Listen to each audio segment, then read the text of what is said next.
નમસ્કાર ખેડૂત મિત્રો, સ્વાગત છે તમારું ખેડૂત ચેનલની અંદર। આજે તારીખ 28 જાન્યુઆરી 2025 વાર મંગળવાર। આજના થરાદ માર્કેટ યાર્ડના તાજા બજાર ભાવ। તો ખેડૂત મિત્રો, આજે થરાદ માર્કેટ યાર્ડની અંદર જીરુના સૌથી ઊંચા ભાવ 4200 રૂપિયા સુધી જોવા મળી રહ્યા છે। આજે પણ જીરુની બજારમાં ઘટાડો જોવા મળી રહ્યો છે।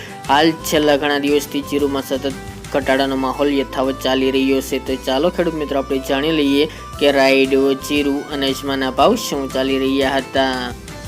ખેડૂત મિત્રો, આજના થરાદ માર્કેટ યાર્ડના ભાવ જોઈએ તો જીરું 3200 થી 4212 રૂપિયા, રાયડો 1075 થી 1146 રૂપિયા, ગુવાર ગમ 900 થી 1011 રૂપિયા, એરંડા 1250 થી 1292 રૂપિયા, રજકા બાજરી 530 થી 630 રૂપિયા, ઈસબગુલ 1700 થી 2171 રૂપિયા, વરિયાળી 1000 થી 1325 રૂપિયા, બાજરી 537 થી 569 રૂપિયા અને મગફળી 1045 થી 1045 રૂપિયા। તો ખેડૂત મિત્રો, આ તાજના થરાદ માર્કેટ યાર્ડના તાજા બજાર ભાવ।